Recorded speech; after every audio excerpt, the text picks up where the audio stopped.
Ladies and gentlemen, you're welcome once again to the Irish side of the moon. My name is Gabriel Logue. I'll be your host on this journey, and I am delighted to introduce my following guest, Mr. David Icke. David, for anyone who doesn't know who he is or what he does, he's a leading figure in the movement to expose the New World Order and the conspiracy that is being perpetrated upon us to keep power in the hands of few. David's an author. He was a former soccer player, football, father, and general rascallion. David, anything else you would like to add there?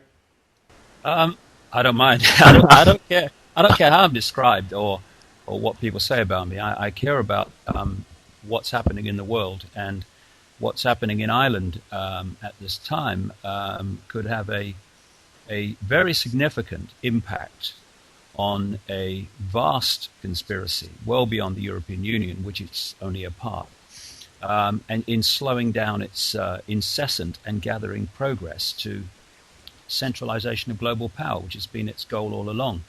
So, it's not just a referendum going on in Ireland about Ireland. It's actually about slowing down the incessant centralization of power, not just in Europe, but in the world, and certainly in Europe, because what is happening now in terms of centralization of power, President of Europe, Foreign Minister for Europe, in anything but name, has been planned for decades and decades and decades, and it's just playing out. It's not something that is made up as we go step by step. Well, what should we do now? Oh, let's do this. It's been planned a very long time, and they need Ireland to say yes to keep this rolling at this time. Yeah, David, let me just jump in for anyone who really doesn't know about your work. Just quick background.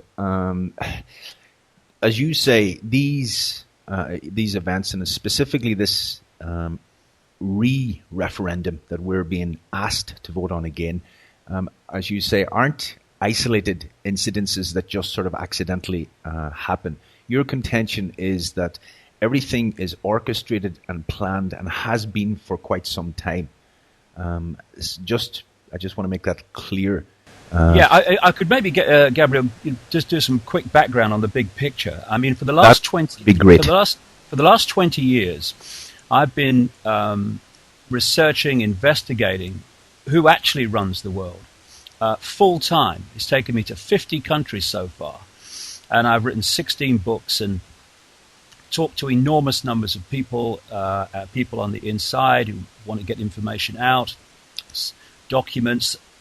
Every area of research you could think of. And what you have to do is connect the dots, because if you look at a single dot, well, it might be interesting, a single subject like the European Union. But it's only when you connect the dots between apparently unconnected people, organizations, countries, cultures, that the picture starts to appear, because you're putting the pieces of the puzzle together and suddenly the picture appears. And after 20 years, I can say absolutely categorically, with enormous supporting evidence in every area you want to talk about, that this is the situation. A network of interbreeding bloodlines, families, came out of the ancient world, particularly an area of called Mesopotamia, formerly Sumer, that they said was the cradle of civilization, according to conventional historians. Okay. And became Babylon. And out of that area, now Iraq, of course, they've not gone into Iraq just for oil or just for this or just for anything. It's a number of reasons. And one of the reasons, Gabriel, is that area of land, what we now call Iraq, Mesopotamia, has enormous historical significance for these bloodlines, for these families that are behind it. So these bloodlines expanded out of that area of the world. They became the bloodlines behind the Roman Empire. They moved up into Northern Europe. They became the aristocracy and royal families of Europe. And then through the so-called Great British Empire, they exported those bloodlines and the secret society network through which they manipulate events across the world, to the Americas, to Africa, to Asia, to Australia, New Zealand, everywhere. And they then had this sleight of hand, which they called independence for the former colonies of the British Empire and the French Empire. I mean, the French, all these bloodlines operate in all countries, but Britain is particularly important, along with Rome and the Vatican and all that side of it, which is not actually a religion of the Roman Church. It's the former Church of Babylon relocated. That's what it is if you do the research. And so you had this situation where the former colonial countries were given independence. But what actually happened was one form of dictatorship was replaced by a much more effective one. The dictatorship that was in place is a dictatorship you can see, touch, and taste. The people involved know how they stand. I'm talking about colonial rule. I mean, the former United States knew they were ruled from Britain. I'm talking communism, fascism, apartheid. All these are dictatorships that you can see, touch, and taste. You know where you are.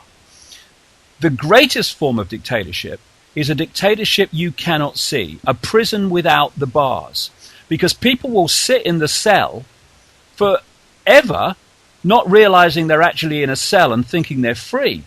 And so what happened was that these colonial countries, like the British Empire, etc., they on the surface withdrew, but they left behind in those countries the bloodline, their agents, and crucially the secret society network, like I say, that they used to manipulate world events. And they've gone on controlling those countries ever since. And I can describe it very simply, the structure that they've created. Imagine a spider's web with the spider at the center, and the spider is at operational level in all this in Europe.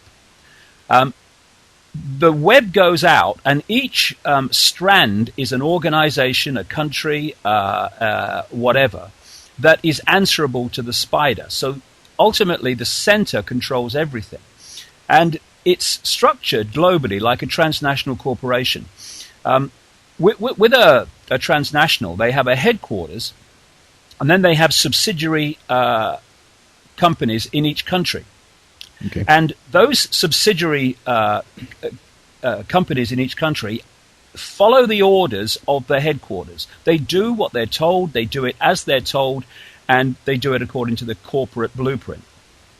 What this network of families have done is set up a structure exactly like that, except they're secret societies. So you have the center in Europe, the spider, and then in each country, the United States, Ireland, France, wherever, they have a network of secret societies and bloodline families that have the job of controlling that country's finance, banking, etc., business, government, any political party that has any chance of forming a government, control of the media at ownership level, etc.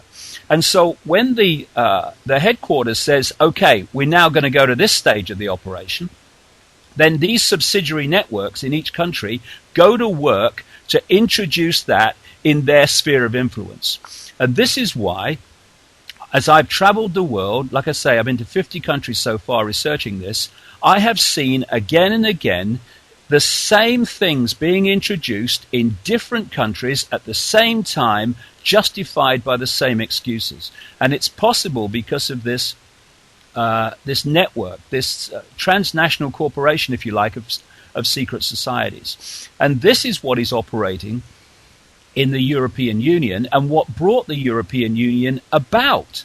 You see, from the very start, what we're now seeing the European Union becoming, a centralized dictatorship, bureaucratic dictatorship, just like the Politburo, etc., of the Soviet Union, was planned from the start. But there's two techniques that these organizations, this organization uses more than any other to advance its demands and its agenda. One, I called years ago problem, reaction, solution. This works like this.